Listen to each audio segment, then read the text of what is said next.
ఏదో ఎల్లంపల్లి అని చెప్పి ఉల్టా ప్రచారం చేస్తారండి. కాంగ్రెస్ వాళ్ళకి వచ్చేదే అబద్ధాలు, వాళ్ళ నోట మాట వచ్చేదే అబద్ధాలు.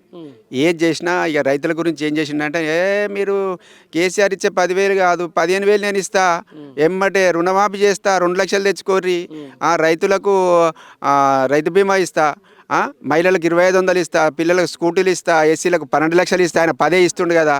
ఇవన్నీ పచ్చేద్దబాజాలు చెప్పి ఇలా గద్దెనెక్కి, ఇది కూడా ఈ నీళ్ళకాడ కూడా ఆ అబద్ధాలు మాట్లాడుకుంటూ జనాలను మోసం. కాంగ్రెస్ అంటేనే మోసం, అంతే. ఇక కాంగ్రెస్ అంటేనే మోసం మోసం మోసం మోసం మోసం మోసం అంతే. ఇక దానివల్ల ఇవాళ ఈ నీళ్ళు వస్తున్నాయి అంటే ఇవాళ జనాలు రైతులు ఎంత బాధపడుతున్నారంటే, మేము చిన్న ఇవన్నీ చెప్పిన దానికి మేము అని ఇవాళ ఓట్లు వేసి ఇవాళ మేము బాధపడుకుంటూ అయ్యా మా కేసీఆర్ ఏడొస్తాడని చెప్పేసి ఏ ఊళ్ళో చూసినా కేసీఆర్ అనే మాట తప్ప కానీ కాంగ్రెస్ అనే మాట చెప్పేవారు ఎవరు లేరు, ఉండరు కూడా.